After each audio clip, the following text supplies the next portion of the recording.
E Esta conferência será gravada agora. é mestrando em ensino na ciência da saúde na Faculdade Pequeno Príncipe. Então, acho que tá todo mundo desligado, né, para não fazer interferência. Eu acho que é isso, então. Ah, se alguém tiver alguma pergunta, no final a gente vai ter um tempinho para. Podem mandar no chat, que daí no final eu leio para a doutora, tá bom? Oi, doutora, tudo bem? Oi, tudo bem? Ai, Tudo. adorei o convite, viu? Muito obrigada pelo convite, adorei. É Ah, super legal a gente poder falar de um tema tão importante, né, que está tão em alta, e eu acho que é super relevante para que os alunos de medicina entendam mais, compreendam mais e que a gente troque informações, né, troque conhecimento. Acho super legal isso. Estou com bem feliz com certeza. o convite. Ah, obrigada Só por para aceitar. saber, assim, vocês estão em que semestre, mais ou menos? Só para eu saber quem que tá Então, eu aqui. acho que tá variado, assim. Eu acho Ah, que tá. não.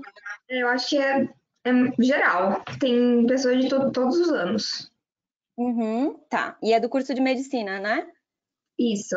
Basicamente. Ok. Uhum. Só para eu saber quem que é o público certinho que tá aqui hoje. Então, tá bom.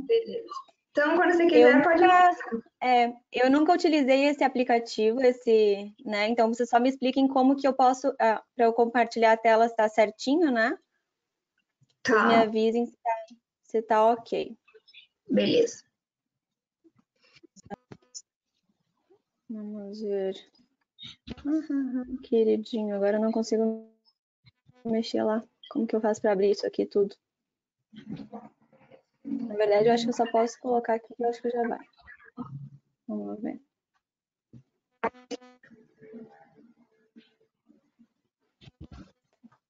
Vocês conseguem enxergar tudo? Aham, Tá certinho? tá.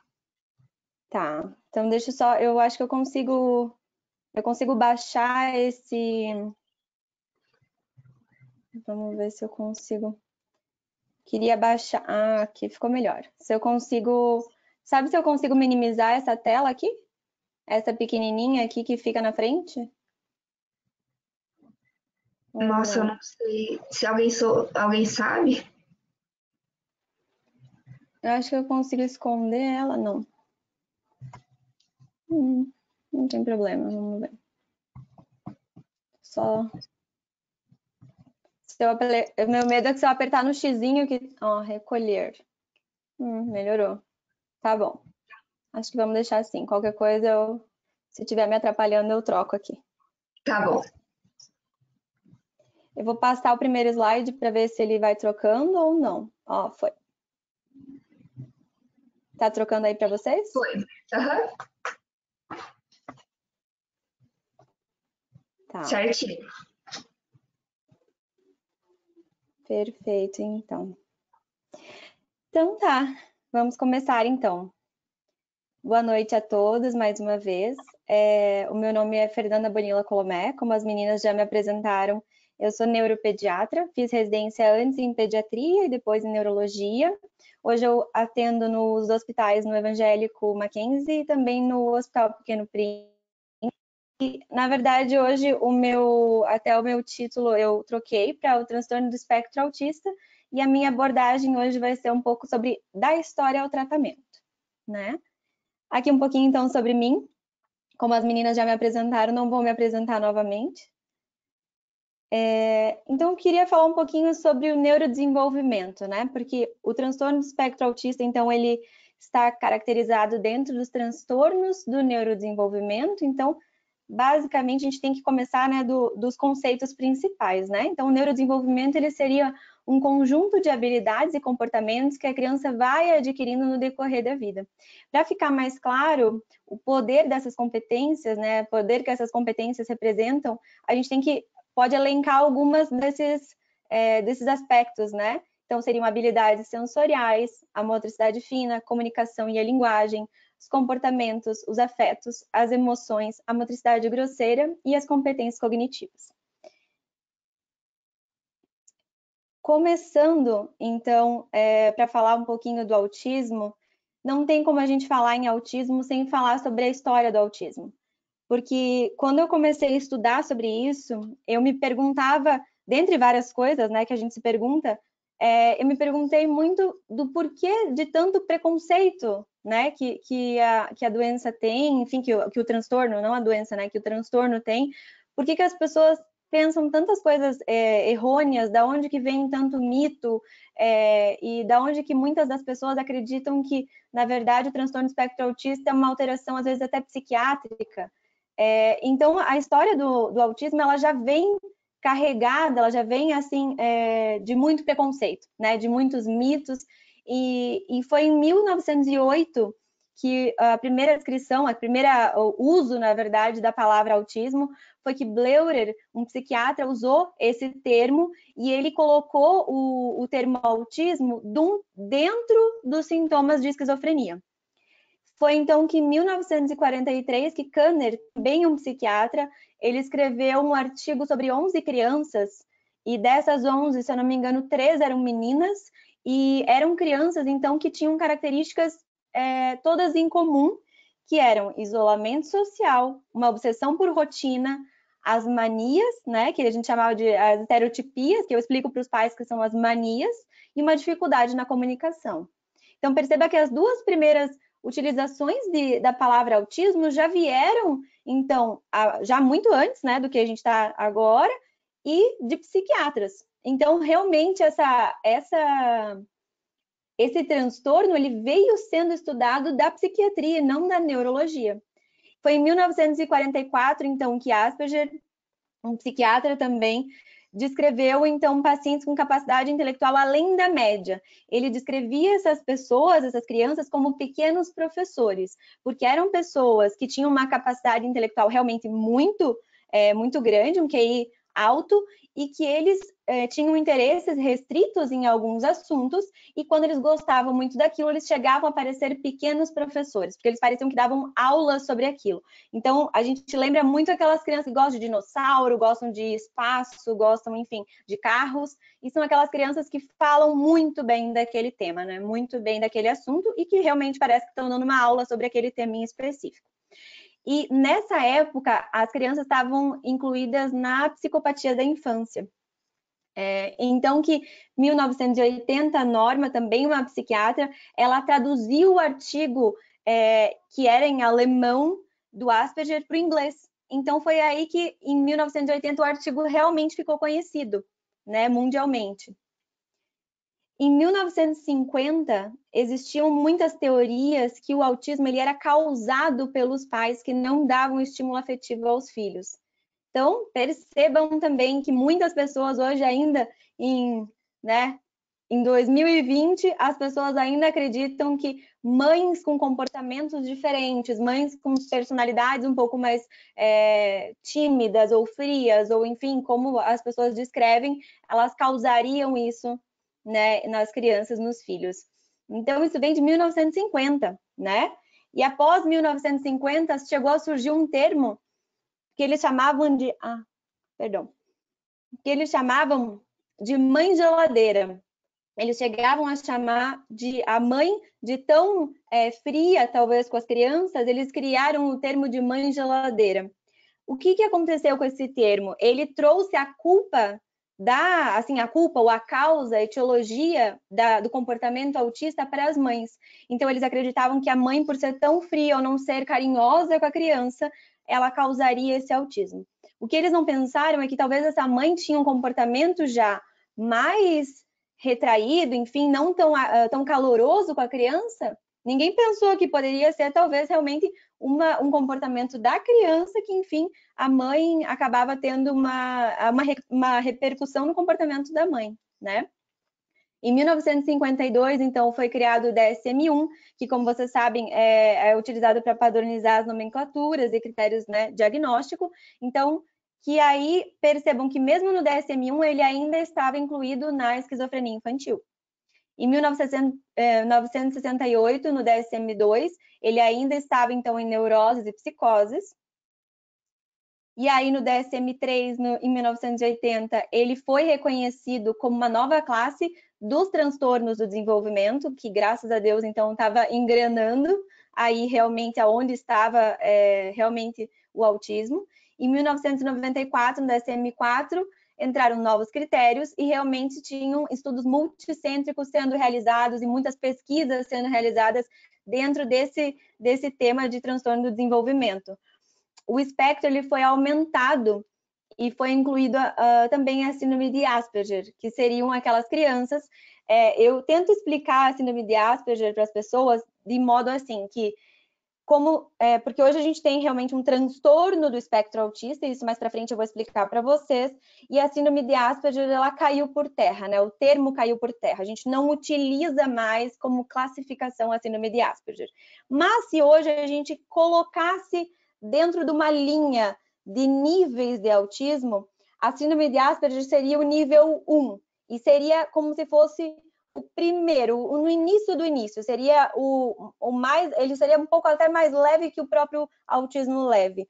Por quê? Porque a criança da síndrome de Asperger, ela tinha uma comunicação teoricamente boa, né? Então, ela tinha altas habilidades, um QI, né, geralmente alto, e ela tinha vários dos sintomas do autismo. Mas uma coisa que ela não tinha era ela não aparentava, enfim, ter uma dificuldade da comunicação, porque ela comunicava teoricamente muito bem, mas ela comunicava bem sobre os seus interesses e não sobre interesses, né, das outras pessoas, então era muito difícil manter igual uma conversação. Então, só para vocês entenderem que esse termo caiu por terra, a gente não utiliza mais a síndrome de Asperger, mas se nós fôssemos colocar eles numa linha de nível de gravidade, a gente colocaria no primeiro. A primeira pessoa seria, né, dos níveis seria a síndrome de Asperger, depois o leve, enfim, dentro do leve, né, depois o moderado e depois o grave. Em 2013, com o DSM-5, foi que realmente todos os subtipos foram eliminados e foram incluídos, então, em um espectro com diferentes níveis de gravidade. E é por isso que eu digo que esses subtipos realmente caiu por terra, né? Então, o síndrome de Asperger a gente realmente não usa. E em 2020, que a gente utiliza, então, o termo transtorno do espectro autista, e a gente utiliza o DSM-5, o CID-10, o CID-11 a gente já tem os códigos também, mas bastante dos neurologistas ainda utilizam o CID-10.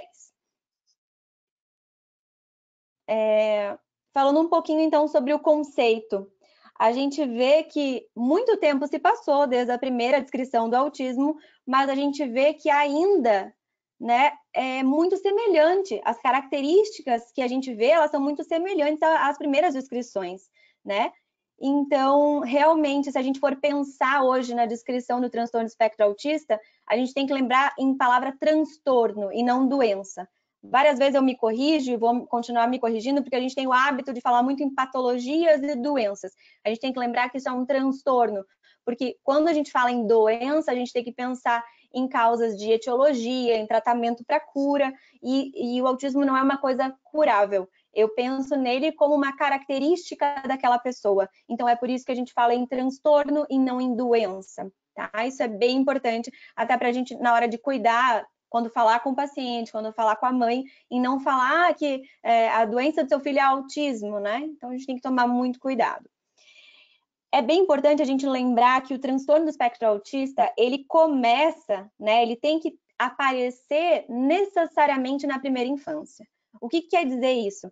Quer dizer que necessariamente até os 3 anos de idade, né, na primeira infância, a criança já tem que ter os sintomas do autismo. Então não vai acontecer de uma pessoa aos 10, 11 anos simplesmente aparecer com sintomas, alguns sintomas a gente fala, isso aí é do autismo, porque ninguém simplesmente brotam, né, não simplesmente brota as características. Essa criança ela vem apresentando então desde muito pequena sinais.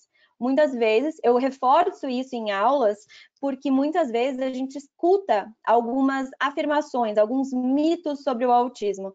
E um deles é o fato de o diagnóstico, enfim, do autismo só poder ser fechado após os 6 anos. Eu não sei se depois até eu quero que vocês falem também para mim, se vocês conseguirem no chat, depois a gente dá uma lida sobre mitos e coisas que vocês já ouviram sobre o autismo, para a gente tentar quebrar um pouco isso e conversar um pouco sobre isso. Então, falando já, trazendo um que eu sei que muitas pessoas sabem, né? Sabem não, mas acreditam, né? Que o diagnóstico só pode realmente ser fechado depois dos 6 anos, ou que os sintomas só apareceriam depois dos 6 anos. Isso não é uma verdade, né? porque os sintomas, então, eles já aparecem na primeira infância. Isso é super importante. Falando um pouquinho, então, do conceito. Ele é caracterizado, então, por déficits persistentes na capacidade de iniciar e de sustentar uma interação social recíproca e uma comunicação social. A criança também apresenta padrões e comportamentos restritos e repetitivos e inflexíveis. E todas as crianças que fazem parte desse espectro, eles possuem essas características. O que varia é o nível de gravidade de apresentação de cada uma delas. Isso é bem importante a gente entender. Por quê? Porque muitas pessoas acreditam que quando você conhece uma pessoa com autismo, né, uma pessoa autista, a pessoa acha, não, mas eu conheço uma pessoa autista, então eu conheço vários autistas. Não. Quem conhece uma pessoa autista, conhece uma pessoa autista. Por quê? Porque elas têm particularidades. O que une todas essas pessoas dentro do transtorno do espectro autista? São essas características que eu falei. O que varia é o nível de gravidade, o modo de apresentação, cada um vai ter as suas particularidades, né? Então, por isso que, às vezes, a gente fica pensando, mas como que uma doença tão ampla, né, com uma apresentação tão ampla, conseguiria estar incluída, então, num transtorno, né? Então, é isso que é importante. Isso é bem importante a gente focar, né? Então, seria uma dificuldade de interação social, uma dificuldade de comunicação e uma persistência, enfim, né, nos padrões e comportamentos restritos, repetitivos, inflexíveis. Junto, eles colocaram também, como um item de diagnóstico que vai aparecer ali, sobre transtornos sensoriais. A gente tem que pensar, mas o que seria a parte sensorial da criança, né? Seriam todos os sentidos da criança. Então, isso é bem interessante, que antes isso não entrava como critério diagnóstico, antes do DSM-5, e agora entra. Isso é bem interessante. Uma coisa também interessante da gente pensar é que os sintomas, eles podem se manifestar na criança somente quando as demandas sociais excedem a capacidade da criança. O que quer dizer isso? Eu tenho certeza que essa criança, quando vem para mim no consultório, né, que ela já tinha alguns comportamentos, talvez uma dificuldade de comunicação, uma interação fraca, mas os pais vêm para mim, digamos, aos 4 anos, aos 3 anos, e eles falam, doutor, é muito estranho, porque o meu filho nunca teve esses comportamentos, ele apresentou só depois que ele entrou na escola.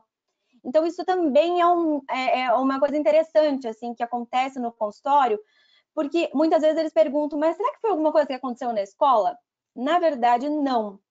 Quando a gente vê que tudo realmente é pelo autismo, né, que esse comportamento, enfim, diferente na escola é pelo autismo, o que eu percebo? Que, na verdade, essa criança ela já tinha esses comportamentos em casa, só que pela dinâmica da casa, né, como a mãe, a gente tem eu não tenho filho, mas a gente vê que a gente tem a tendência de, às vezes pelo dia a dia, enfim, eu tenho afilhado, a gente acaba fazendo as coisas pelas crianças, pelo dia a dia, porque é mais corrido, enfim, e digamos que a criança quer água.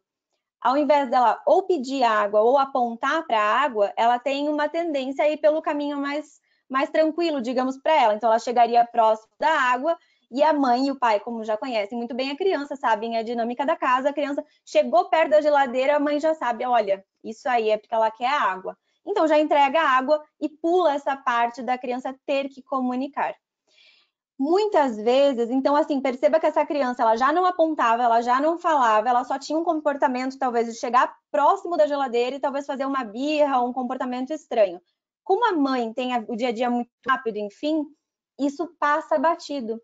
E aí, o que acontece é que quando essa criança entra na escola, a demanda social é muito maior. Então, vai ter o coleguinha que vai estar roubando o brinquedinho, o outro amiguinho que vai estar puxando o cabelo dele, a professora que vai estar dando demanda também, vai estar chamando a atenção, dando atividade, enfim. E quando vê, essa criança não dá conta de tudo aquilo e a criança acaba demonstrando mais dificuldades. E aí a professora fala, olha, ele não pede água, eu não entendo. Quando ele começa a gritar, a chorar, enfim, eu não entendo o que ele quer. E a mãe fala, não, mas na verdade quando ele grita assim é porque ele quer água. Mas até que ponto isso é uma comunicação funcional, né? Então a gente já viu que essa criança ela já teria realmente os sintomas em casa, mas ela apresentou sintomas mais evidentes, talvez, na escola. Então não é que a escola causaria, enfim, né, um trauma. Porque isso acontece também, isso é um outro mito. Muitas vezes as mães vêm no consultório e falam assim: doutora, aconteceu uma coisa muito estranha, meu filho, eu acho que ele teve um trauma na escola e ele mudou muito. Então, eu acho que ele não é autista, na verdade, ele teve um trauma grande. E também não existe isso, né? Não tem trauma que causasse uma mudança de comportamento, que é uma coisa que a gente já vê que a criança já tinha.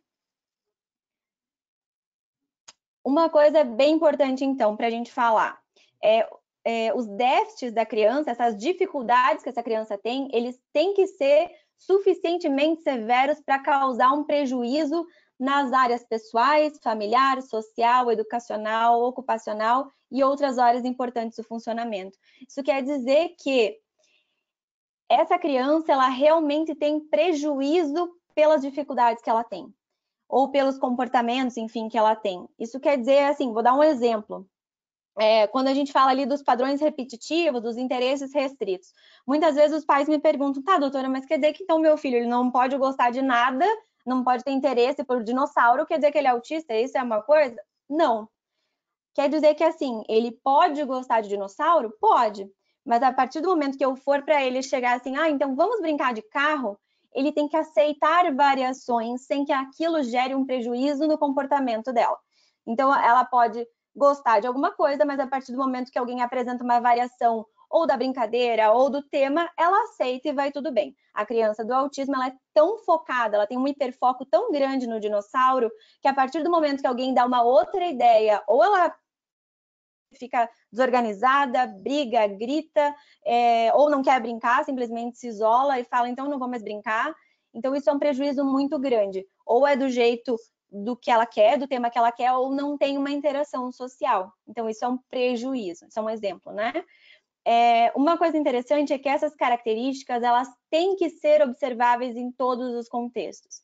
Isso é bom para vocês saberem, pensarem como futuros médicos, quando vocês estiverem, por exemplo, no posto de saúde, no consultório de vocês, enfim, fazendo anamnese, e de repente a mãe fala assim, olha, na escola ele é maravilhoso, ele conversa com as pessoas, ele interage, ele faz tudo tranquilo, mas em casa, com a nossa família, ele não interage. Isso é uma frase que tem que acionar um sinal de alerta para vocês. Não para autismo. Por quê? Porque no autismo, as características, é aquilo que eu falei, elas têm que ser observáveis, a criança tem que apresentar aquelas características e aqueles comportamentos em todos os ambientes dela. Então, em casa, na escola, na casa da avó, na casa da vizinha, ele tem que ser igual ou muito parecido em todos os ambientes, né? Se a criança está indo muito bem na escola e, de repente, em casa ela tem um comportamento estranho ou o oposto, algo pode estar acontecendo. Então, também, para nós, como médicos, a gente tem que pensar sempre em causas de mudanças e alterações de comportamento, né? Esse não é o tema de hoje, mas eu, como pediatra que sou, sempre tenho que trazer esse tema para a gente sobre, enfim, maus tratos, violência, abuso e coisas assim, até porque está em alta, digamos, esse tema sobre abuso. Então, mudanças de comportamento em crianças tem que ser um sinal de alerta, né, para todos nós que somos médicos, tá? Agora, esse slide até eu coloquei, não sei se vocês têm como tirar print, foto, enfim, eu até coloquei ele todo juntinho no mesmo slide para vocês conseguirem guardar se alguém quiser. Esses são sinais de alerta nos primeiros meses de vida.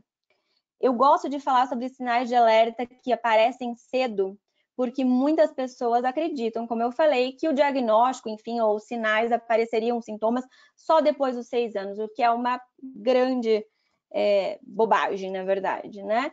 Por quê? Porque a criança ela já tem os comportamentos desde muito cedo. O que pode acontecer, como eu falei, que depois que a demanda, né, que excede a capacidade, a demanda da criança, pode ser que apresente mais comportamentos? Pode sim. Mas tem alguns sinais de alerta que às vezes realmente a criança já apresenta e os pais não percebem. Então é importante que vocês saibam esses sinais para saber perguntar sobre eles. Principalmente para pais que são pais de primeira viagem, porque às vezes eles não têm aquele padrão do irmão mais velho, né? Então eles acham que pode ser simplesmente normal, que todos os bebês são assim. Um sinal de alerta bem importante, tanto para TEA quanto para crianças com deficiência auditiva, seria não responder ou não reagir a sons e vozes no ambiente.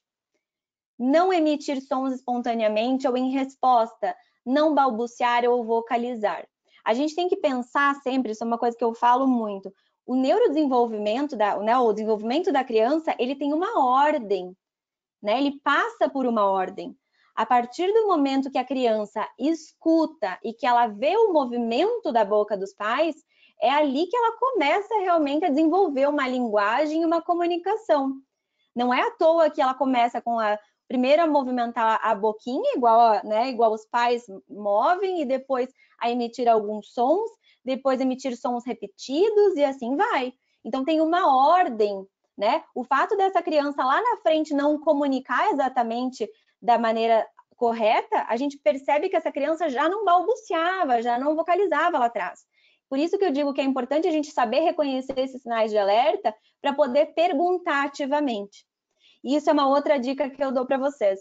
Na neuropediatria e na pediatria, eu acredito que a anamnese, enfim, de nós médicos, tem que ser muito investigativa, tem que ser muito ativa. Poucas vezes os pais vão trazer tanta informação quanto eu necessito ou quanto vocês necessitam. Então é importante que vocês saibam identificar cada uma dessas características e pergunte ativamente. Seu filho reagia a sons? Seu filho imitava os sons? O seu filho, ele fazia bababá, bububu, mamamá? Isso é muito importante, porque a partir do momento que você pergunta, essas informações têm uma chance maior de vir. E hoje em dia, com todo mundo, né, com o celular, o WhatsApp, todo mundo tem gravado vídeos da criança. Então, mesmo que a mãe não lembre, tem grande chance dela ter vídeos e conseguir te mostrar, e você perceber que, na verdade, ela já não falava, não comunicava, na verdade, há muito tempo. O fato da criança não sorrir espontaneamente para as pessoas e nem mesmo a resposta a sorrisos é uma coisa bem importante, porque a gente sabe que existe o sorriso reflexo no início e depois existe um sorriso social que essa criança vai apresentando. Isso é extremamente importante, porque quando que a gente vê que esse sorriso social ele é importante, quando que até o estranhamento da criança é uma coisa importante. Às vezes, quando a criança chora e não me reconhece, enfim, não me conhece e estranha, eu falo para a mãe, pense que isso é uma coisa boa.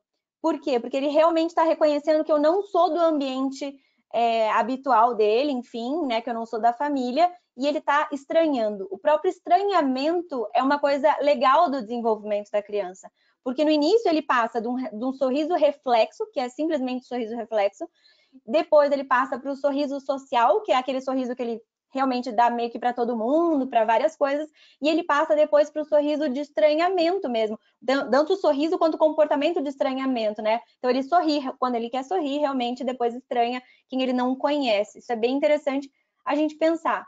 Existe uma ordem do desenvolvimento. Ter baixo contato visual e pouco olhar sustentado, ou não apresentar olhar compartilhado. O olhar é uma coisa bem importante dentro do autismo, porque muitas pessoas também têm esse mito que a criança com autismo não olha no olho. Isso não é verdade, tá? A criança com autismo, ela pode olhar no olho, pode dizer que ama, pode abraçar, pode beijar, pode fazer tudo. A questão é que ela pode olhar um pouco menos nos olhos do que as outras crianças. Ou ela pode olhar nos olhos e ela pode ter uma sustentação, ela pode ser pouco, pode ser frágil, pode ser pouco contato visual, pode ser um olhar não sustentado, ela não dura por muito tempo esse contato. Então, às vezes, você está brincando com a criança que tem, né, do transtorno espectro autista, e aí a criança pode olhar para você rapidinho e já voltar os olhos para o brinquedo.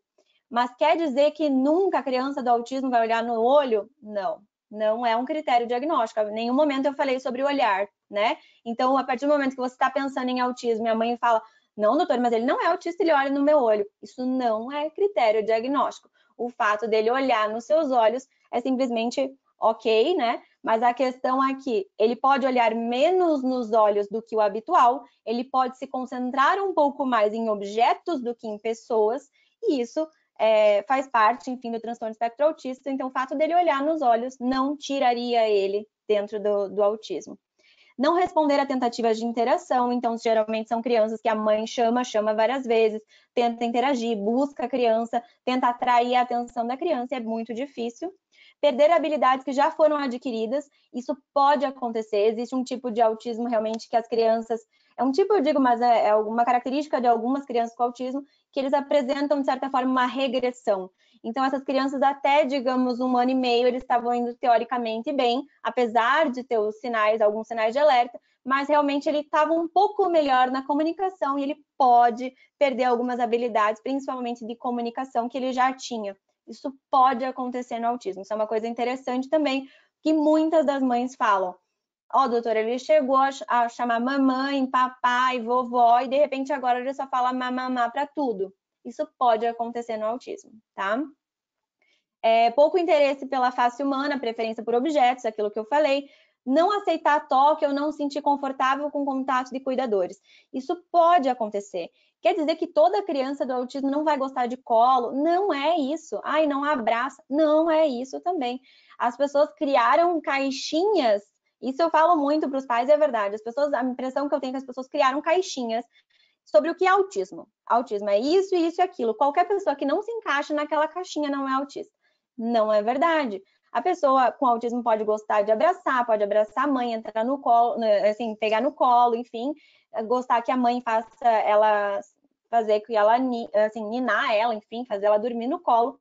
Mas o que a gente tem que pensar é assim, ela pode ser um pouco mais sensível aos toques e ela pode ter uma característica lá de trás do, por exemplo, assim, a mãe fala às vezes que mesmo quando bebê, ele gosta de colo, enfim, mas ele tem uma tendência a dormir sozinho, a não precisar tanto ser ninado.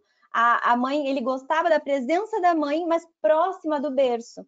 Então, são sinais que vão vindo sutis, mas pensem que, assim, isso que eu tô falando para vocês são sinais de alerta, que a gente tem que ficar atento, mas eles não são critérios diagnóstico, ok? Então, possuir interesses não usuais, isso é interessante.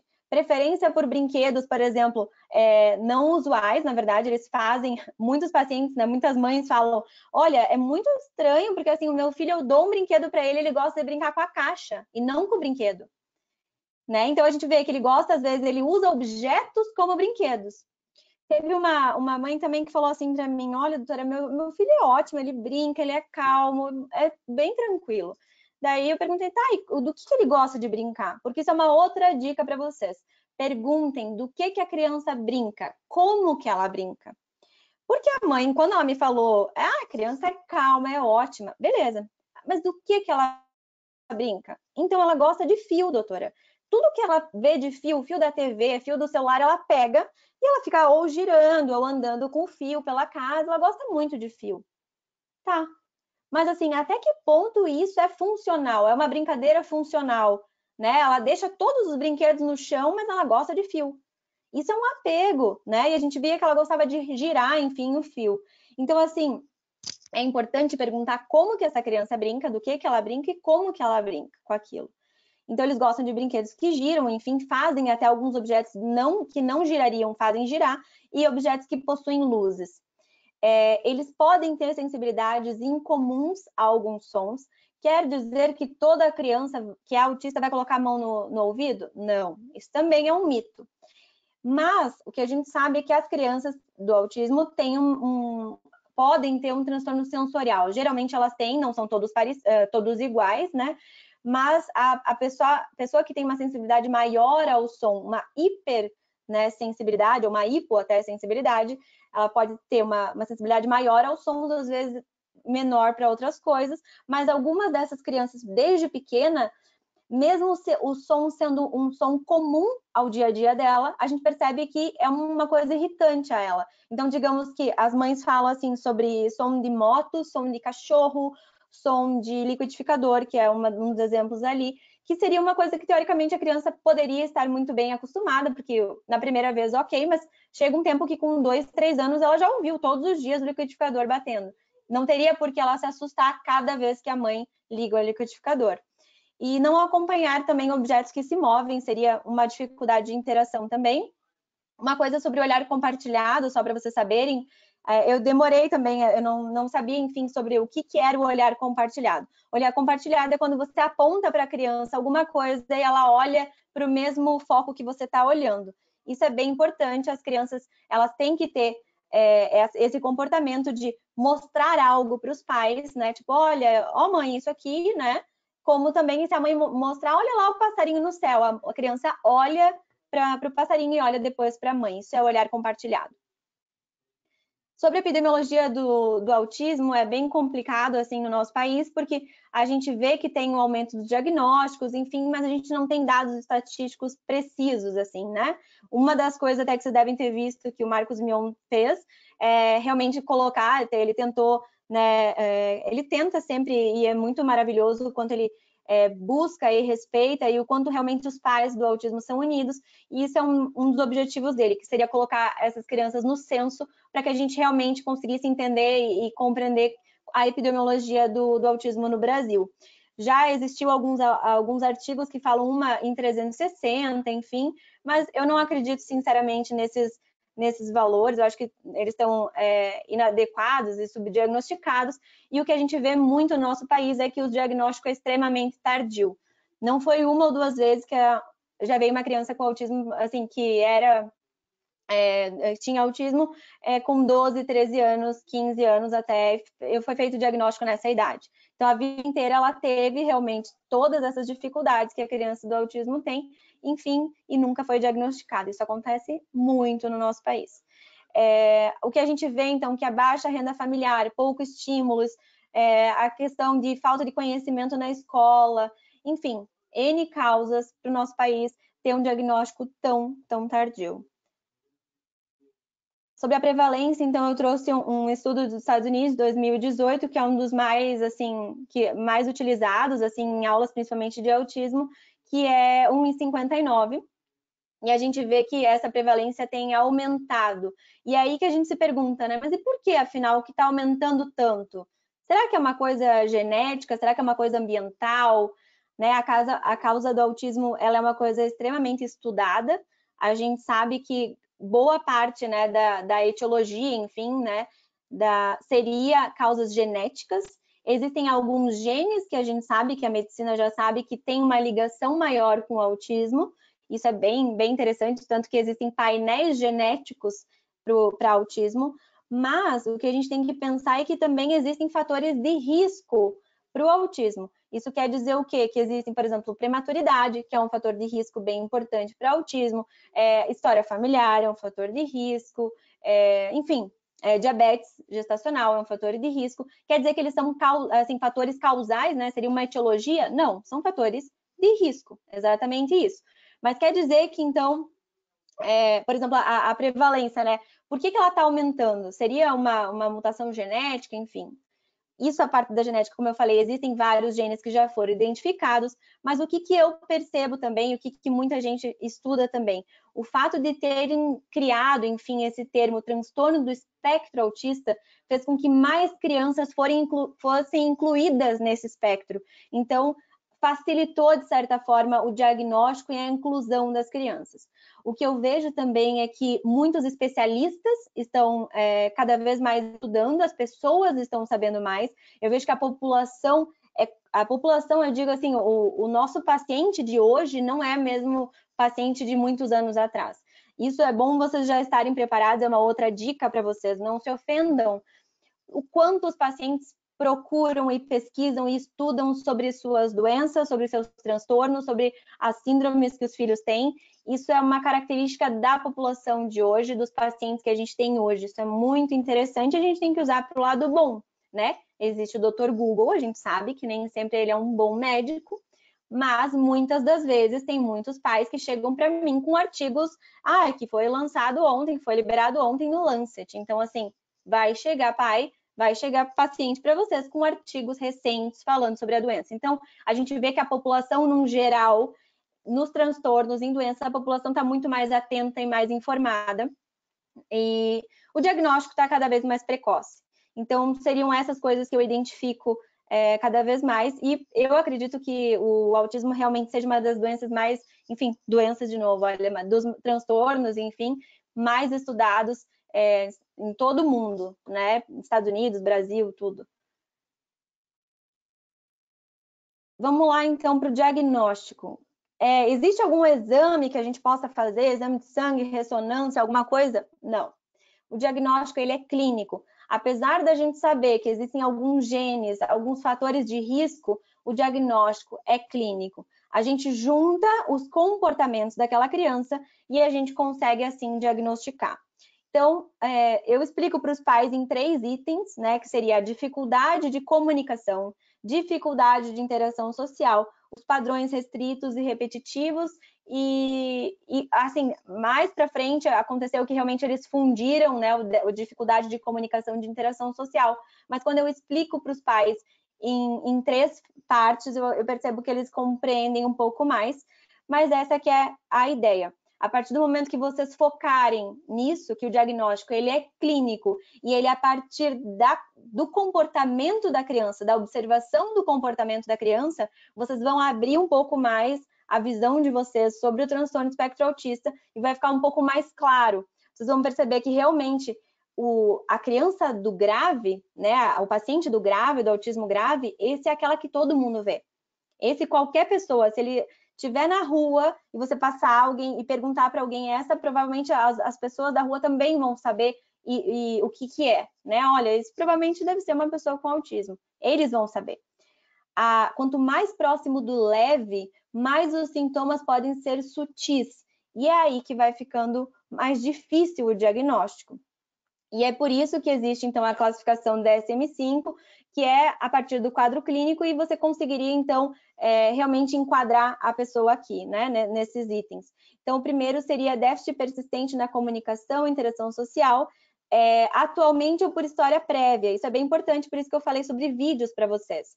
Então, seria um déficit na reciprocidade socioemocional, nos comportamentos comunicativos e não comunicativos, e uma dificuldade para desenvolver, manter e compreender relacionamentos. Percebam que quando a gente fala em dificuldade de comunicação, a gente não está falando em dificuldade de fala, a gente está falando em dificuldade de se comunicar, verbalmente ou não verbalmente.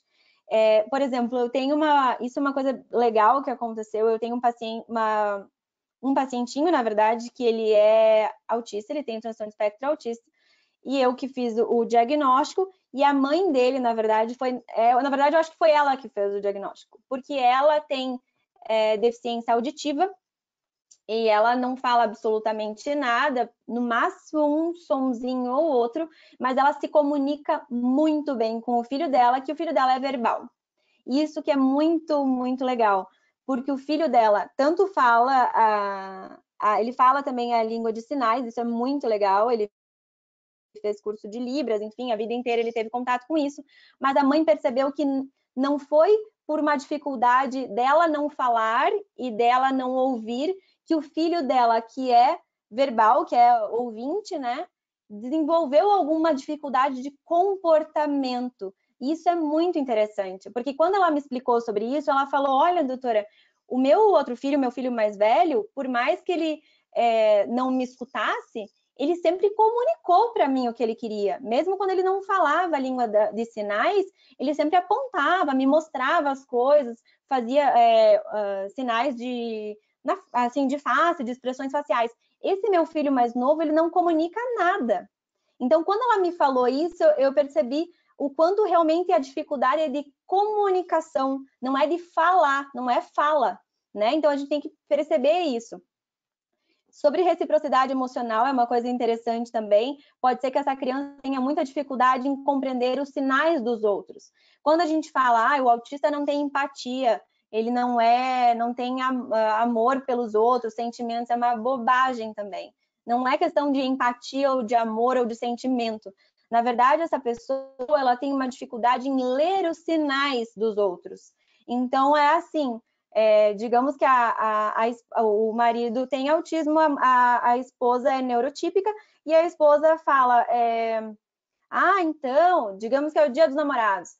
Hoje é um dia muito especial, hoje é um dia que a gente vai comemorar. Se você ficar falando muito, coisas subjetivas e dando sinais, dando a entender, a pessoa do autismo não vai entender. Por quê? Porque muitas vezes eles não conseguem ler sinais corporais ou expressões.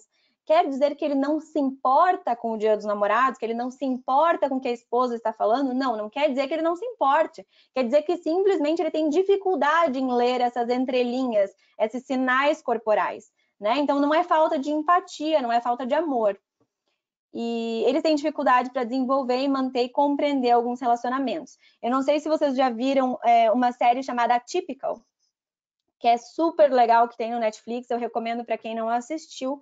E eu acredito que há um retrato bem interessante de uma pessoa com autismo, até seria leve realmente, porque ele tem um QI parece elevado realmente, ele comunica bem, mas ele fala muito sobre maneiras que ele vê os relacionamentos e que ele compreende os relacionamentos. É bem interessante. Então, a segunda característica seria os padrões repetitivos, os padrões restritos, e aí a gente lembra daquilo que todas as pessoas falam sobre pessoas, né, crianças com autismo gostam de ficar girando o carrinho, né, girando a rodinha no carrinho.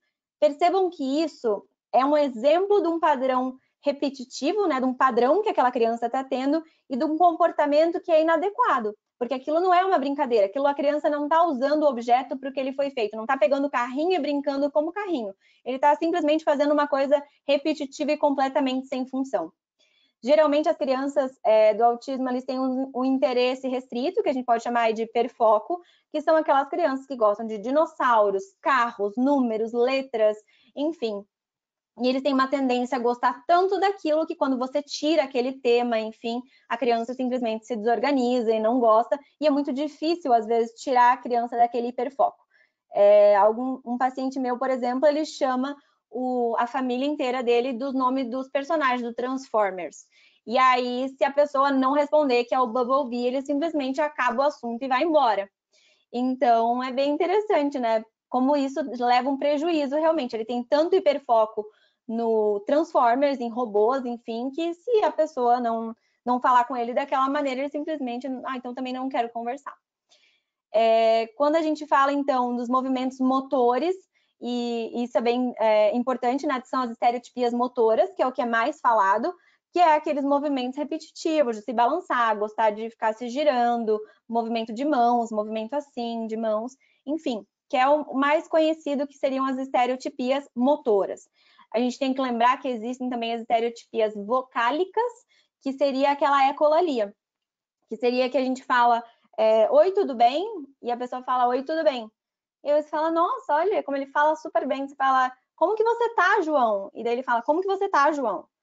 Então, ou ele repete o que você fala, ou ele repete frases de filmes, ou ele repete frases do desenho animado que ele gosta, ou ele pode repetir a mesma palavra.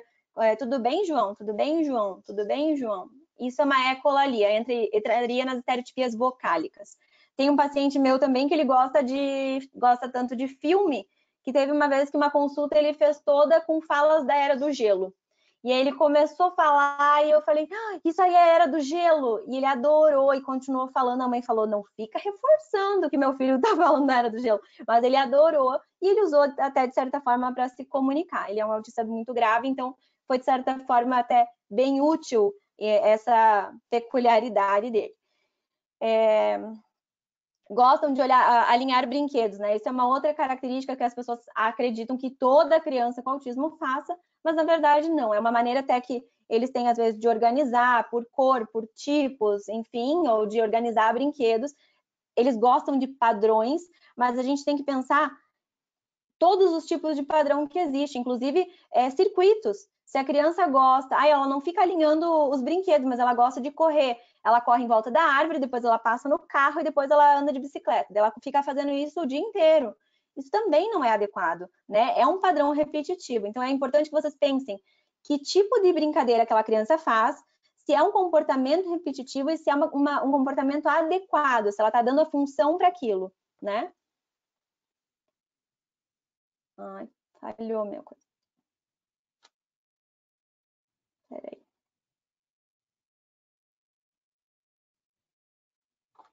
Ih, não tá. Voltou.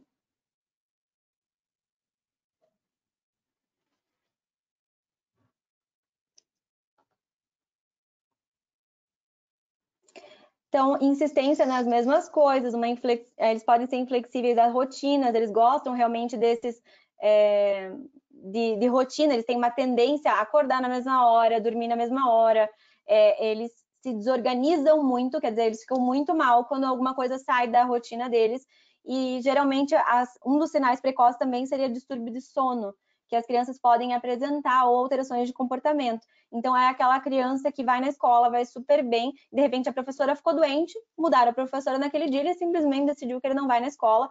Então, ele é uma criança que geralmente tem muito prejuízo quando muda uma rotina.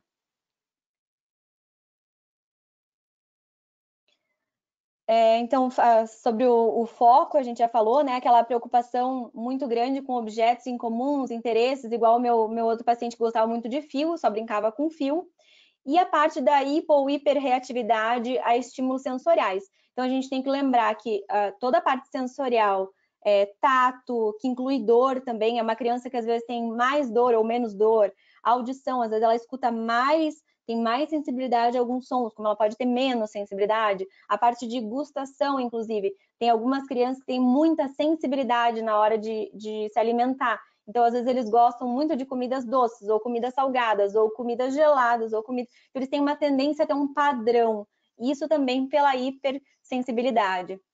Às vezes, eles são super resistentes, por exemplo, à dor, estão brincando, cai, se machuca e toca a vida, e de repente eles simplesmente vai cortar o cabelo, vai cortar a unha e parece que está machucando a criança. E a gente fica, mas como assim, né? Então, a gente vê que mais é um distúrbio sensorial também. Eles têm também na parte de visão uma fascinação por luzes e por coisas que têm movimento. Isso é bem interessante deles, é uma peculiaridade também. Sobre cheiros também, tinha um paciente meu que toda vez que a mãe colocava perfume, ele tinha que tomar banho e ficava se esfregando, assim. E mesmo às vezes que não era nele, especificamente na pele dele, ele tinha a sensação que ele sentia tanto que estava nele. Então, mesmo que fosse no ambiente. É bem interessante essa hipersensibilidade. Então, o diagnóstico na parte de, né, todas essas crianças que têm essas características, elas estariam dentro do transtorno do espectro autista. O que diferenciaria elas seria o nível de gravidade, que seria baseado em nível de apoio que essa criança necessitaria. Então, teria o nível 1, nível leve, o nível 2, moderado, o nível 3, o nível grave.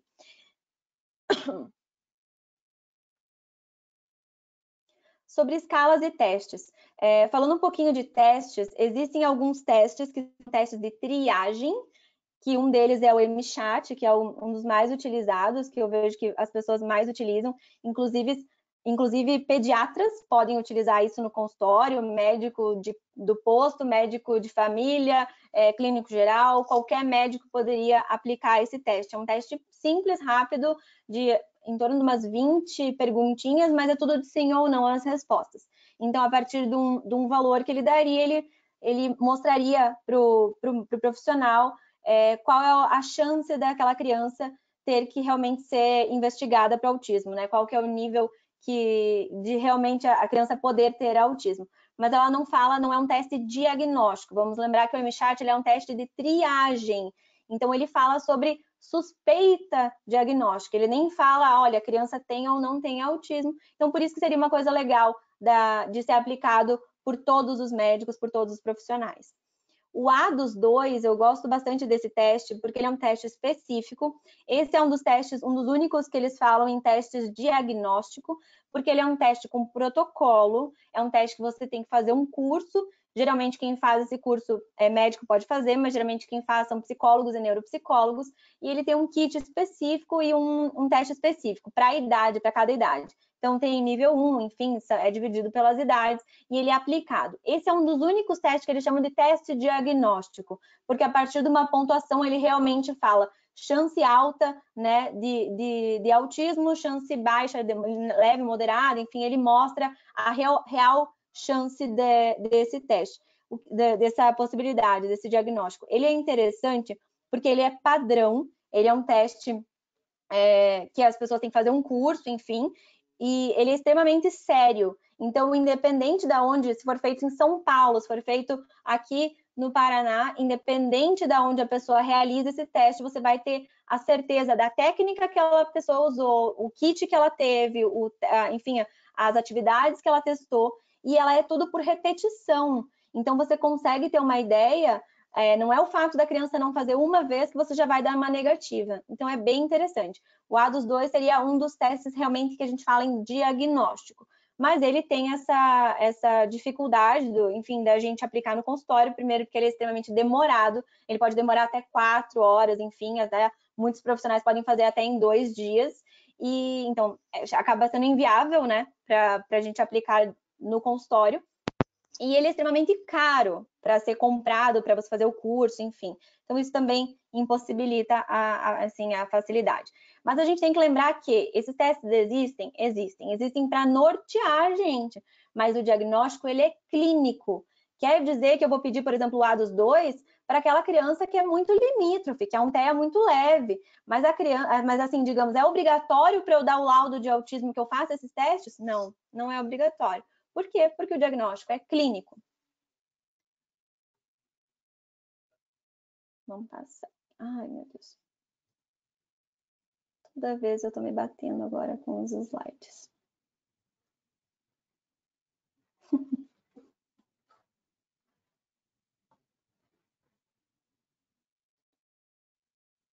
Ah, ele tá pensando aqui.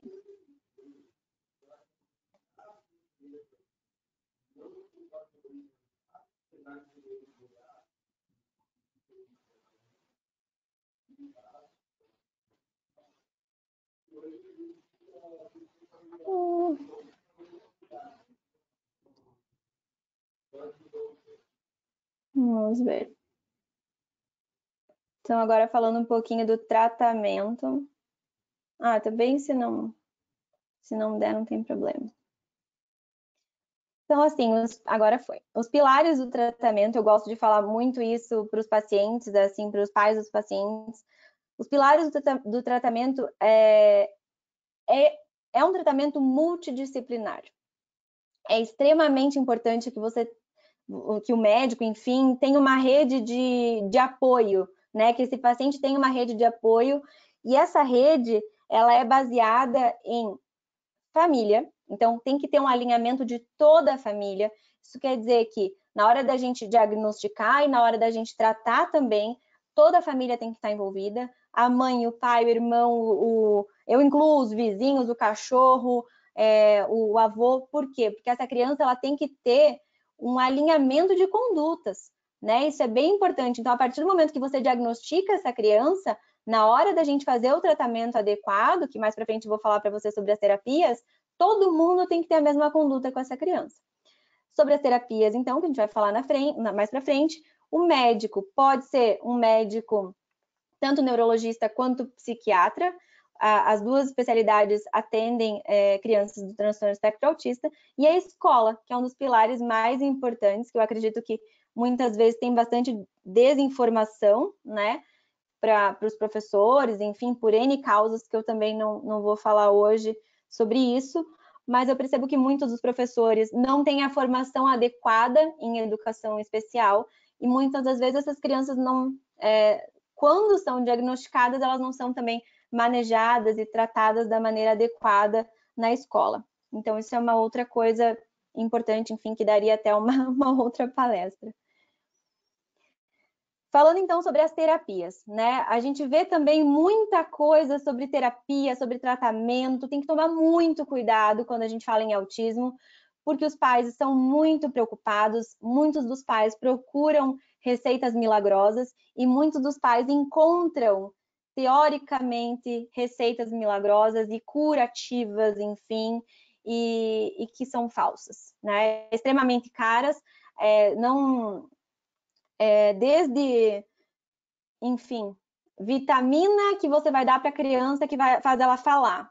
É uma vitamina em especial, que também não me cabe colocar o nome aqui, expor para vocês, mas tem uma vitamina no mercado, né? Mercado, eu digo mercado farmacêutico, mas que muitos farmacêuticos e profissionais prescrevem, que é um multivitamínico, que inclusive tem uma dose bem elevada de vitamina D, E e K, se eu não me engano. Até eu nem sei, eu nem estudo essa parte, porque eu sei que não tem evidência científica nenhuma, então eu não vou lá nem me informar sobre as doses, mas enfim, eu sei que são altas doses de vitaminas e custa em torno de uns 300, 400 reais. E o nome é bem sugestivo, é um nome que envolve fala, enfim. E eles prometem que essa criança do transtorno espectro autista vai tomar esse remédio e vai iniciar a falar, que é falta de vitamina.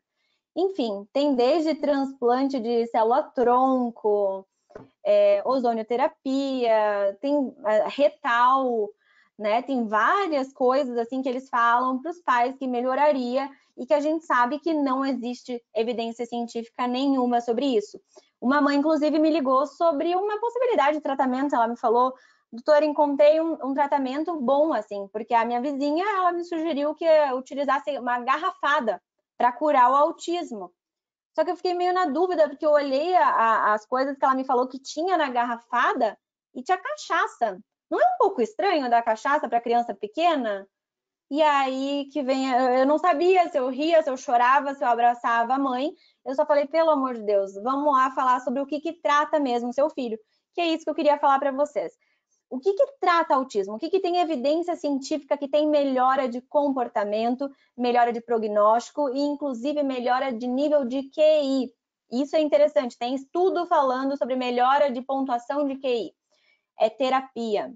E que tipo de terapia? Qualquer terapia, vou sentar lá com a criança, vou ficar lá conversando com a criança, ela nem fala. Não, quando a gente fala em terapia, é porque é uma terapia em métodos comportamentais. Né? É um tipo de é a equipe multidisciplinar que eu falei em métodos comportamentais, que seria o método ABA, que ela é baseada em comportamentos, em análise de comportamentos, e o Denver, que eu explico para os pais também, que é um filhinho do ABA. Ele veio baseado, enfim, no ABA, mas ele é um ABA mais naturalista, que a gente fala. Então, a gente faria 10 a 40 horas semanais, que é o que está dito em livro, em artigo. Geralmente, a gente tenta fazer em torno de 15 horas semanais de terapias nesses métodos.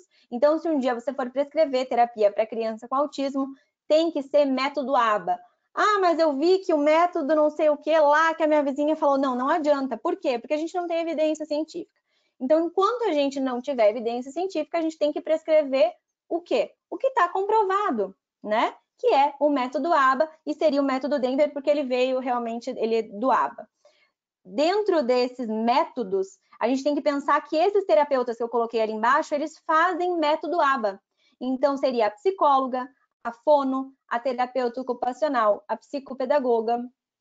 E uma coisa que está muito em alta também seria o auxiliar terapêutico, né? Eu trago o auxiliar terapêutico como uma coisa extra, e principalmente porque a gente está falando no meio de uma pandemia, que seria uma pessoa que ela seria capacitada através de cursos. Hoje em dia existem cursos até online, tanto para pais quanto para outros profissionais que querem se tornar auxiliares terapêuticos, que a partir de uma terapeuta que ela fez o método ABA, digamos, seria uma psicóloga que fez o método ABA, ela poderia passar um esquema de tratamento para esse auxiliar terapêutico, e esse auxiliar terapêutico seria a pessoa que ia aplicar as terapias com a criança.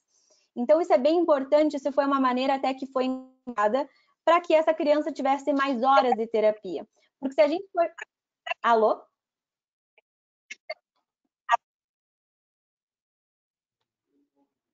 Alô? Oi? Alô? Estão me ouvindo? Então, Bem, pode continuar, não sei o que aconteceu, mas enfim. Ah, tá. Mas vocês estavam ouvindo, tá tudo certinho? Tudo certo, tava te ouvindo. Ah, então tá, tranquilo. Então, assim, isso é uma coisa legal que surgiu, né, sobre o auxiliar terapêutico. Os pais, inclusive, eu tenho indicado para que eles façam. Por quê? Porque a gente se pergunta, tá, mas essa criança ela vai fazer o quê da vida? Ela vai viver com a terapeuta? Vai ter que contratar a terapeuta para morar dentro da minha casa para ela fazer tudo isso de terapia? Então, o que a gente vê?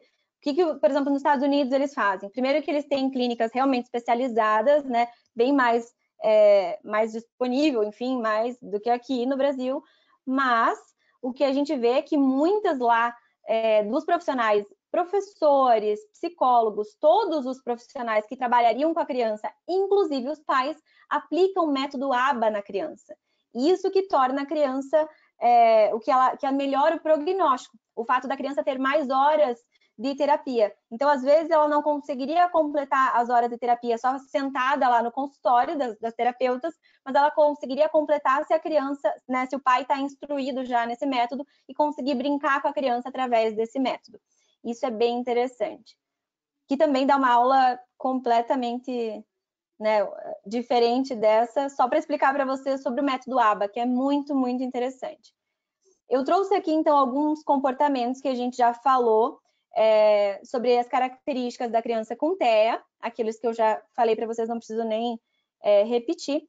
E depois eu trago, por exemplo, algumas explicações rápidas sobre isso, porque a gente sempre tem que lembrar, é uma coisa bem importante, o neurodesenvolvimento, ele acontece numa ordem. Então, realmente, aquela criança vai ter algumas peculiaridades? Vai. Mas não adianta... vamos pensar que, assim, primeiro que essa criança ela não tem deficiência auditiva, então ela não está deixando de falar, isso eu garanto, porque eu sempre faço essa triagem, né, da parte auditiva. Então, muitas das pessoas, quando vão falar com uma criança autista, eles começam a gritar com a criança. E aí eu fico me perguntando, meu Deus, mas por que você está gritando? Ele escuta, ele só não tem, às vezes, a atenção, a interação, como você imagina, ele não comunica tanto, mas ele não é surdo, ele está ouvindo. Então, a gente tem que pensar assim, que antes de ficar repetindo para a criança e gritando, fala água, fala água, fala água, você tem que ensinar ela, né, trabalhar o olhar dela. Porque antes da fala, né, a gente tem que pensar, essa criança ela tem dificuldade de comunicação. Ela não tem uma dificuldade de fala, né? Ela não é apráxica. Então, a gente tem que ensinar o início da comunicação. E o que vem antes da comunicação? O olhar. O olhar, ele vem muito antes. Então, primeiro, essa criança tem que olhar, depois ela tem que fazer uma imitação, depois ela tem que apontar, porque apontar também é falho na criança com autismo. Geralmente, eles têm um comportamento bem interessante, que é pegar a mão dos pais e levar até o que eles querem. Então, as mães geralmente falam, não, mas ele interage super bem. Quando ele quer, ele pega a minha mão, me leva até o que ele quer, e aí ele pega a minha mão e leva até o brinquedo. Isso, na verdade, não é uma interação, ele está usando a mãe como ferramenta para pegar aquilo. A gente tem que pensar, essa criança, a mãe fala, mas ele não responde quando eu chamo. Sim, mas será que ele localiza um barulho, uma voz, um som? Às vezes ele nem está localizando. A gente tem que pensar, então, o neurodesenvolvimento ele acontece numa ordem. De nada adianta você trabalhar de uma maneira com a criança se ele não passou nem por aquela etapa inicial. Vamos pensar, às vezes a criança do autismo, a professora vai chegar e falar, olha, ele não repete o que eu peço, ele não dança as dancinhas que eu peço. Sim, mas será que ele faz uma imitação simples? Se você fala, senta, ele senta? Ah, não, ele não senta. Então, você quer que ele dance uma dança inteira da galinha pintadinha? Não vai acontecer também. Por quê? O neurodesenvolvimento acontece numa ordem, de novo. Quando a gente fala sobre diferenciação, muitas vezes eles podem ter dificuldade de ler e escrever, mas não porque eles têm dificuldade para ler e escrever, não é porque uma dificuldade de QI que eles vão ter necessariamente. Outra coisa importante, o QI ele não tem relação direta, o nível de QI, o nível de inteligência não tem relação direta com a criança com autismo, com a pessoa com autismo. Nem toda pessoa com autismo vai ser superdotada, nem com deficiência intelectual, nem com deficiência com inteligência dentro do normal. É importante que a gente pense que isso não entra como critério diagnóstico. A gente sabe que muitas das crianças podem apresentar uma deficiência intelectual. Quer dizer que todas vão ter? Não, não quer dizer que todas. Então, é por isso que quando a gente está fazendo uma avaliação de uma criança com autismo, é importante também a gente fazer uma avaliação neuropsicoeducacional. Então, o fato dela não conseguir ler ou escrever, muitas vezes, não é pela incapacidade que ela tem de ler ou escrever, é pela dificuldade que ela tem, às vezes, de ver figuras diferentes, de diferenciar letras, de diferenciar sons, mas não porque é uma incapacidade, digamos, cerebral, neurológica disso. É uma dificuldade que ela tem em ficar parada para diferenciar, por exemplo, figuras diferentes. Então, de novo, o neurodesenvolvimento ele acontece numa ordem. Porque o meu filho ele não tem autonomia, ele não escova os dentes sozinho, ele não toma banho sozinho. Sim, mas às vezes ele não cumpre nenhuma ordem simples, que seria um comando simples, do tipo, senta, ou do tipo, enfim, vamos guardar os brinquedos. Aí você quer que ele faça uma atividade super complexa, que é, quando você fala, por favor, vamos tomar banho, tome banho sozinho, enfim, esse comando é extremamente complexo, ou arrume o seu quarto, né? Então, se ele não faz uma ordem muito simples, ele também não vai fazer uma ordem mega complexa. Sobre pintar, por exemplo, muitas vezes, a criança do autismo, ela não sabe esperar. O ato de esperar é uma coisa que tem que ser trabalhada, tem que ser treinada. Então, muitas das dicas que eu dou para os pais é pegar o brinquedo, digamos, ele quer um brinquedo, ele quer o celular, sei lá. Aí você pega o celular perto da criança e fala, vamos esperar, eu já vou te dar o celular, vamos esperar 3 segundos. Aí você conta 1, 2, 3 segundos certinho, ou 5, enfim, e a criança esperou. E aí você entrega para ele o brinquedo ou o celular, enfim, e fala, isso, muito bem, você soube esperar.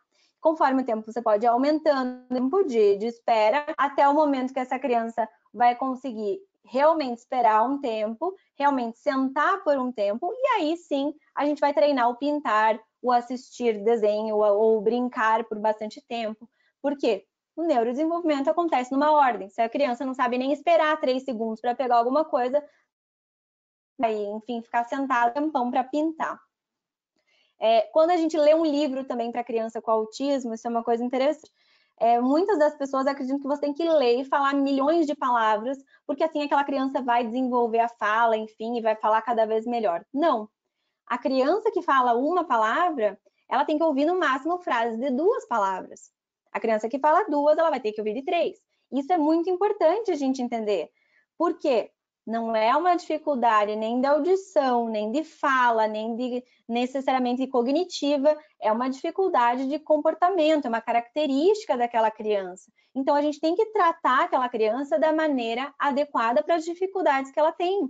Então, muitas vezes a criança está olhando o livro, aí chega o pai e pega o carrinho. Olha esse carrinho, lá, lá, lá, e fica falando do carrinho. O que eu penso na hora é, aquela criança está olhando o livro e o pai está falando carro, carro, carro ali do lado. Ele deve pensar, meu Deus, talvez o nome disso aqui seja carro. De tanto que meu pai fica falando sobre carro. Então, a gente tem que tomar cuidado, a gente tem que saber comunicar e saber estimular essa criança da maneira adequada para as dificuldades que ela tem.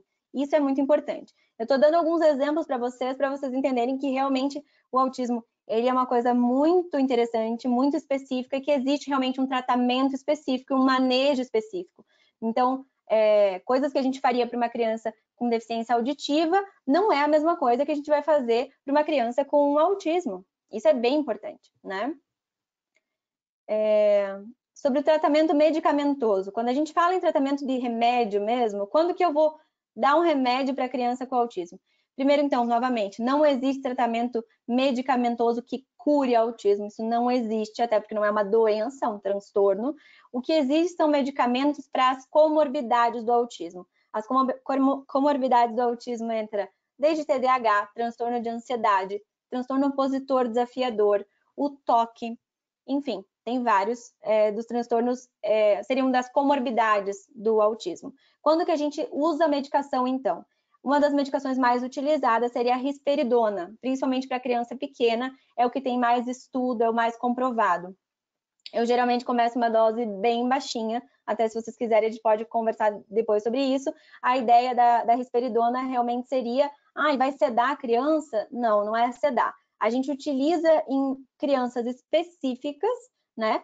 Que seriam crianças que têm agressividade, autoagressividade, então que se batem, mordem, muitos deles se machucam realmente, se machucam mesmo, e tem heteroagressividade, batem nos outros, enfim, tem muita agressividade. Outra questão seria a irritabilidade, que tem muitas crianças que são irritadas ao extremo, e isso ajuda bastante a risperidona. Um outro tratamento medicamentoso bastante utilizado no transtorno espectro autista é a ritalina, porque muitas das crianças do transtorno espectro autista têm TDAH. É uma comorbidade muito frequente. Então, a gente tem que lembrar só, agora que eu estou falando para vocês, alunos, a gente utiliza a ritalina a partir dos 6 anos de idade. Então, antes disso, eu não inicio a ritalina. A risperidona eu consigo iniciar um pouquinho antes já. E eu creio que seja isto. Obrigada, então, pela atenção, pela participação de todos vocês. Eu poderia ficar uma eternidade falando sobre isso. Eu chego a ser prolixa, com certeza, porque é um tema que eu amo. E cada uma dessas coisas que eu falei poderia dar realmente uma aula e uma conversa com vocês. Então, muito obrigada. Nossa, Aqui está o obrigada. meu contato, caso alguém queira. Obrigada, viu? Não, é só deixei o contato, tem as referências também. Se alguém tiver alguma dúvida, enfim, sobre alguma coisa, a gente pode, com certeza, conversar. Que palestra incrível, sério. Nossa, maravilhosa. Algumas pessoas mandaram dúvidas aqui, então eu vou ler para você. Vamos ver. Deixa eu ver. Tá, deixa eu ver se eu consigo só parar de compartilhar minha tela aqui, talvez. Tá Como bom. que eu faço aqui, meu Deus do céu. Percebam que, assim, o meu hiperfoco é na medicina mesmo, né? Porque de internet e tecnologia... Eu também e eu sou digo, cada pessoa pode ter o seu hiperfoco, né? A gente tem um interesse, né? Ai, Jesus, como que eu só paro de... Vocês sabem aqui, gente? Doutora, pediram para deixar o contato aparecendo. Tá. Então, vamos lá. Vamos lá, deixa aqui sim. Podem me perguntar, gente. Eu vou deixar aqui, então, o contato. Tá, eu vou ler a primeira pergunta, então. Tá. Quando esse comportamento é percebido na escola, a criança muda em casa? Passa a ser mais evidente para a família? Ou a família só procura o diagnóstico acreditando no que a professora falou? Me explica um pouquinho de novo. Me fala novamente a pergunta para eu entender se eles estão falando nos pais ou se a pessoa que fez essa pergunta quiser perguntar verbalmente. Às vezes eu entendo um pouco melhor. Tá, eu vou ler de novo, então. Quando esse comportamento é percebido na escola, a criança muda em casa? Passa a ser mais evidente para a família? Ou a família só procura diagnóstico acreditando no que a professora falou? Ah, entendi. Isso, eu espero que eu tenha realmente entendido, mas isso acontece de todas as maneiras, na verdade. Eu já vi desde caso de que a professora realmente comentou os sinais e os pais realmente perceberam que a criança tinha mesmo, né? E daí eles falaram, nossa, realmente a professora falou e eu percebi em casa também esses sinais. Às vezes, como eu falei, são mais sutis os sinais, isso pode acontecer mesmo. Mas eu também já vi casos de que a professora falou por várias vezes, os pais tiveram uma negação bem grande sobre as características e eles colocaram até aquilo que eu falei sobre, deve ter sido trauma, ou é uma professora que ele não gosta, enfim, teve uma negação bem grande enfim, das características e não procuraram ajuda. Já teve de tudo que é coisa. Tudo bem. A outra pergunta. Ouvi dizer que há mais diagnóstico de meninos pelo transtorno do espectro autista, porque a timidez não é considerada um comportamento normal em homens, enquanto em meninas o transtorno do espectro autista não são diagnosticadas. Isso é mito ou verdade? Isso é verdade. É uma coisa super legal que essa pessoa falou. Não tô vendo agora o chat ali para ver quem é, mas é muito legal. Isso também dá uma aula em específico, que é o autismo em meninas. Cada vez mais, quanto mais eu estudo o autismo em meninas, mais eu acho interessantíssimo. Porque as crianças, os meninos, a gente sabe que tem uma prevalência maior em meninos, sim, mas as meninas, o que eu acredito também que elas são subdiagnosticadas, porque as meninas elas são exigidas durante toda a vida que elas sejam mais sociáveis, mais que interajam mais, enfim. E muitas pessoas acreditam que isso é da personalidade, enfim, dos meninos serem mais tímidos e mais retraídos, enfim. E acaba que eles estimulam às vezes a menina e treinam mais a menina para conversar, enfim. E na menina autista, muitas das crianças não apresentam estereotipias, tantas estereotipias quanto os meninos. Então, o autismo nas meninas, ele tem algumas peculiaridades. Isso é muito, muito interessante. Bem legal que essa pessoa trouxe. Próxima pergunta. Quais especialidades da medicina podem dar o diagnóstico do autismo? Tanto o psiquiatra infantil quanto o neurologista infantil. As duas especialidades, ambas acompanham e diagnosticam o autismo. Tá. Como diferenciar o padrão repetitivo do transtorno obsessivo-compulsivo do transtorno do espectro autista? Ah, isso é uma pergunta difícil, mas assim, eu acredito que as coisas meio que se misturam em algum ponto, digamos, né? Só que quando a pessoa, por exemplo, está com o toque, digamos, primeiro que são crianças mais velhas, geralmente, do toque, né? Então, se a gente tem que ver, por exemplo, assim, a criança autista, ela pode também ter um toque? Pode. Mas a criança autista, ela já tem outros comportamentos e outras alterações desde muito pequena. O toque, ele não se desenvolve em crianças, com 1, 2 anos, 3 anos, né? Isso é uma coisa mais para frente, da vida mais, enfim, da adolescência para a adultez, né? Então, talvez o que mais ajude a gente é o período que aquele comportamento acontece, que ele inicia, e os comportamentos associados àquilo. E isso é bem importante, assim, sabe? Uhum. Geralmente também os sintomas do toque, eles estão muito associados a coisas negativas. Agora eu lembrei também, eu tenho uma paciente também que ela me explica muito o que ela sente do toque, assim. Mesmo criança, ela explica, olha, se eu não andar somente numa linha, né, porque ela gosta de andar naqueles quadradinhos, mas só na linha, sem pisar no meio, ela diz que alguma coisa muito ruim vai acontecer com ela. E geralmente a criança do autismo, ela tem o comportamento porque aquilo dá uma sensação boa para ela, mas não que ele ligue a alguma coisa muito ruim, enfim, que vai acontecer com ele. Então, talvez isso também ajude na diferenciação. Entendi. Como funciona quando o diagnóstico é feito tardiamente, na vida adulta? Isso também é outra aula bem interessante sobre o diagnóstico do autismo no adulto, é bem legal essa parte. Bom, eu sou uma suspeita, né, porque eu gosto todo disso aí, de neuro, então eu sou suspeita.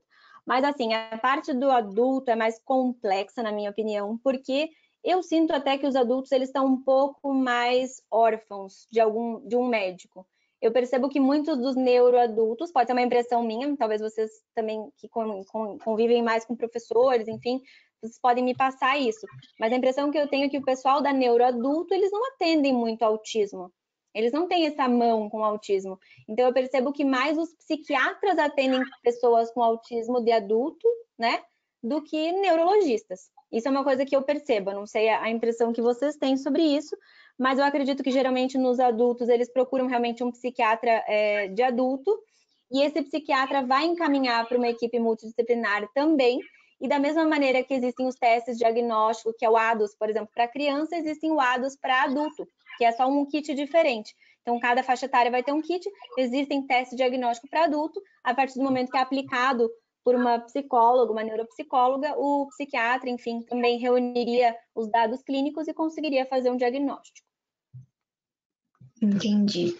É isso. Então, falando também em relação a diagnóstico em adultos, se é possível proceder à investigação se não há muitas informações sobre a infância do paciente. Isso é difícil também. Mas, assim, você diz... É que depende, assim, porque quando a pessoa, por exemplo, tem um retardo, digamos assim, eu não atendo adultos, né? Por exemplo, eu atendo até uns 18 anos somente. Então, muito, muito difícil eu pegar crianças, né? Pessoas com poucos dados, assim, né? Mas o que eu acredito é que uma coisa bem interessante é a presença realmente desses comportamentos, enfim, e desses comportamentos, né? Que tem que ter o conjunto dos comportamentos, que esse comportamento tem um prejuízo muito grande para aquela pessoa, e que esses comportamentos não sejam explicados por outras alterações ou por outras doenças, né? Enfim, a pessoa às vezes tem uma síndrome, enfim, enfim, é uma coisa bem, bem importante, assim, que o caso por completo, é isso que eu quero dizer.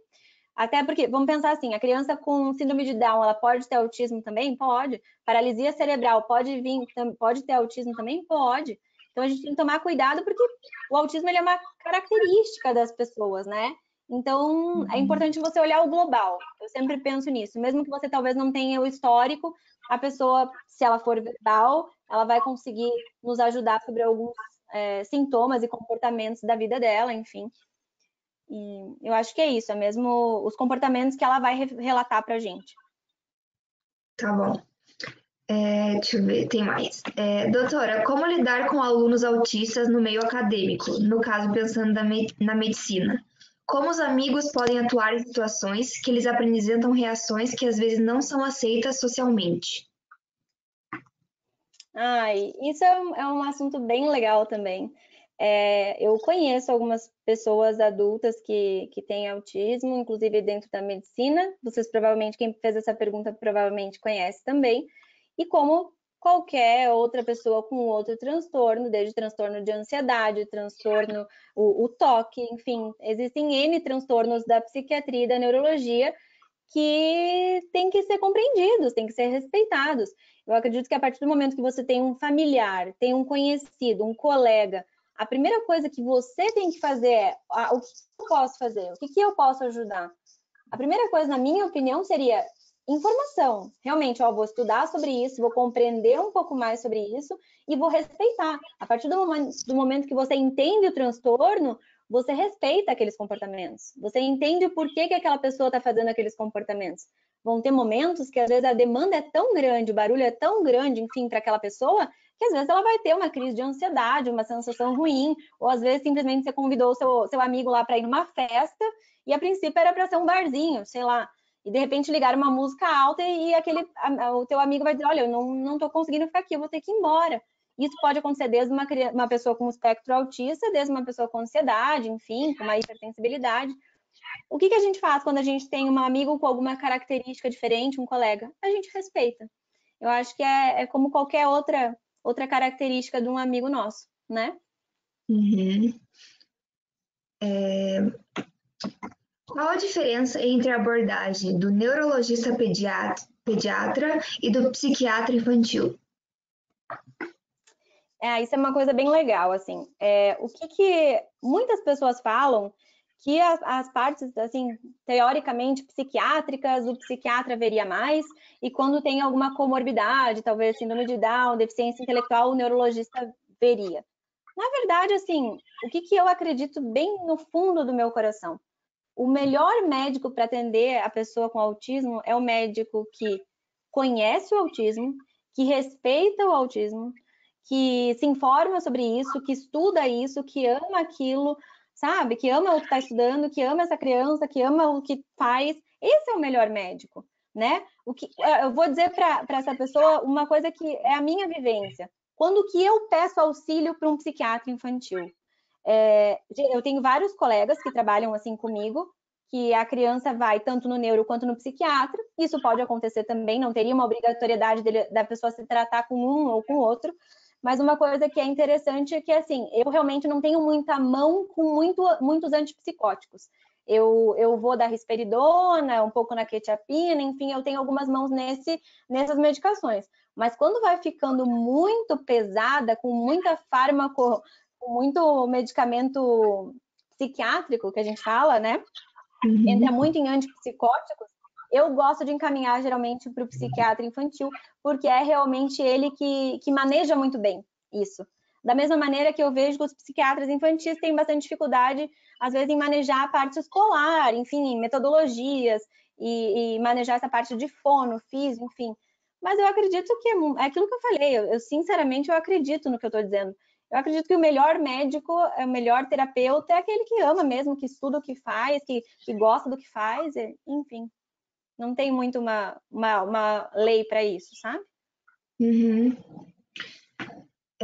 Próxima pergunta. Doutora, na síndrome de Down é possível fazer o diagnóstico intrauterino por alteração na translucência nucal. No transtorno do espectro autista, existe algum tipo de diagnóstico antes do nascimento? Não. Assim, por hora, não.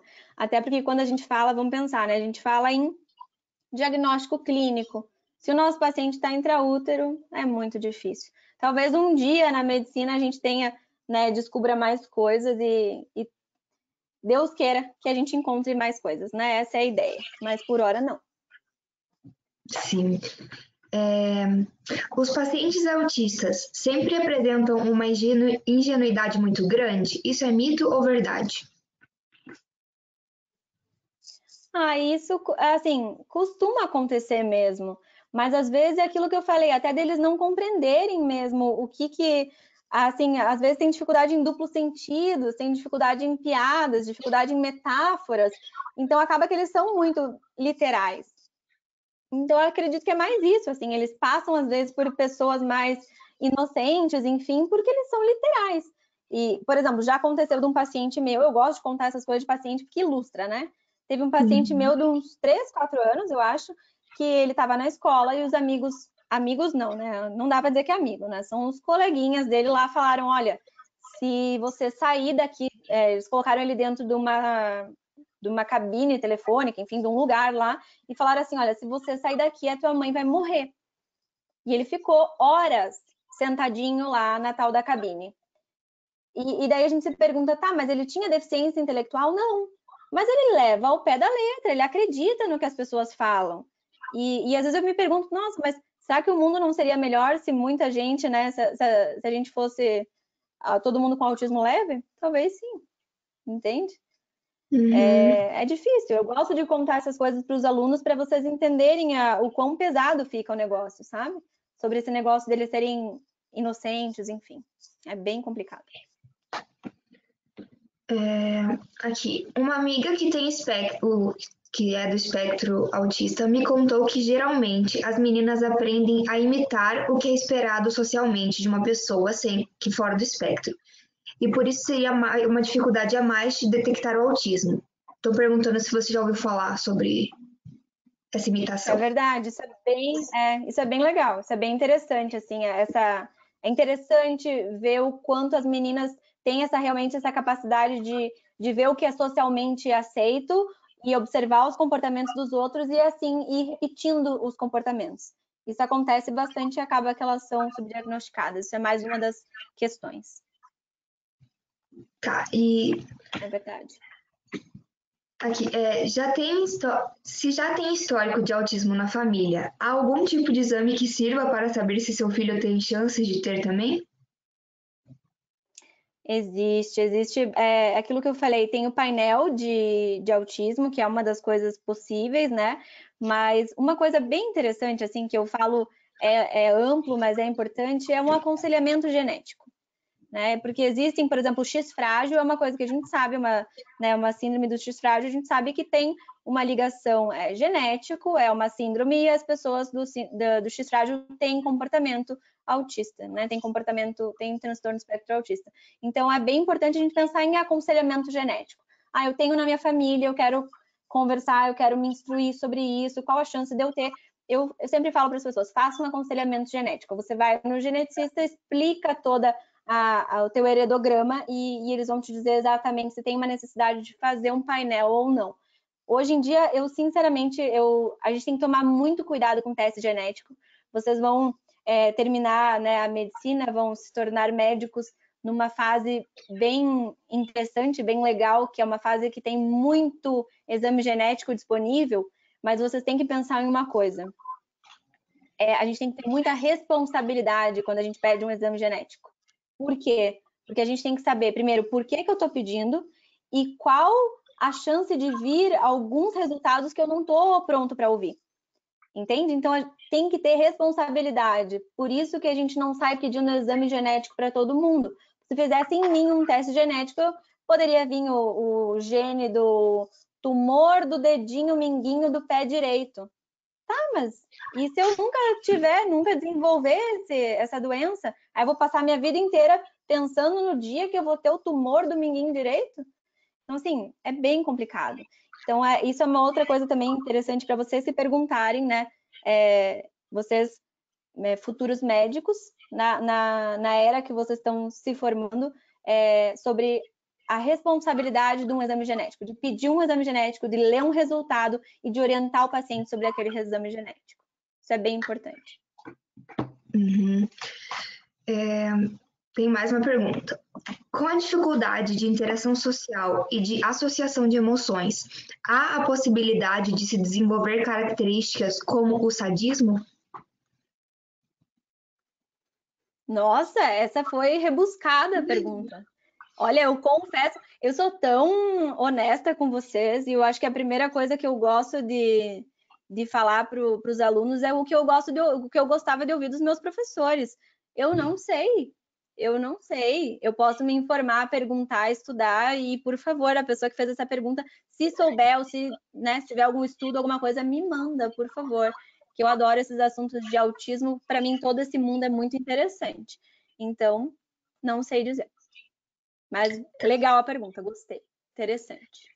E a última pergunta que muita gente quis saber: que programa que você usou para fazer esses slides maravilhosos? Ai, que fofinho, que amor. Então, gente, aquilo que eu falei, ó. Eu simplesmente digitei no Google slides, como eu falei? Era tipo modelos de slides animados, uma coisa assim. Foi assim, eu juro para vocês. E aí apareceu um primeiro site lá, eu vi alguns modelos e eu fui pegando algumas ideias e fiz. Eu faço meu Instagram também, as pessoas não acreditam, todo mundo acha que eu pago o meu Instagram, mas eu acho tão legal mexer com isso. Eu não sou muito Aham. boa de tecnologias, assim, mas eu gosto de arte, assim, eu acho bonitinho. É isso, muito obrigada. Adorei. Nossa, foram essas as perguntas, então. Nossa, doutora, muito obrigada. Foi uma palestra, nossa, maravilhosa. As pessoas estão Que agradecendo aqui no legal. chat, falando que foi incrível, que foi muito bom mesmo. Muito obrigada. Legal. Nossa, muito, muito obrigada. Olha, quando vocês quiserem conversar, inclusive eu estou fazendo realmente o meu mestrado em ensino na ciência da saúde, porque eu realmente acredito que a gente tem que se formar, realmente tem que ter uma base para ser professor, e eu estou estudando para isso, eu tenho os meus alunos, eu gosto muito, então quando fico à disposição de vocês quando precisarem, tá bom? Nossa, beleza. Muito obrigada mesmo. Tá todo mundo elogiando aqui no chat. Tô Querido. bem da palestra. Me sigam lá no Instagram, eu sou super disponível a hora que vocês precisarem conversar, enfim. Se também quiserem algum dia um outro tema dessa parte de, principalmente de TDAH, enfim, de escola, eu acho super legal também. E tem N coisas que eu gosto de falar. Vamos conversar, tá bom? Fico à disposição, adorei, muito obrigada. Vocês são maravilhosos, Não, são alunos obrigada. ótimos. Querida, eu tô vendo os recadinhos, que amor. Só um recado para quem está assistindo, não esqueçam de preencher as informações no link que eu mandei para certificado. E você deu várias ideias excelentes. A gente vai discutir sim sobre mais temas sobre autismo. Uhum. Ai, sim. Nossa, eu gosto muito de falar sobre isso, né? Uma outra coisa que é legal, eu tenho uma aula sobre a consulta da neuropediatria, porque eu acabo que eu faço um protocolo da minha cabeça, enfim, de estudo, enfim, e é o protocolo que eu aplico nos meus ambulatórios, enfim, os alunos gostam também de aula de comunicação, de anamnese de neuropediatria. Acho bem interessante também. O dia que vocês precisarem, estou à disposição. Tá Ah, bom? pode deixar. Muito obrigada. Um beijo para todos, então. Boa noite. Beijo, boa noite.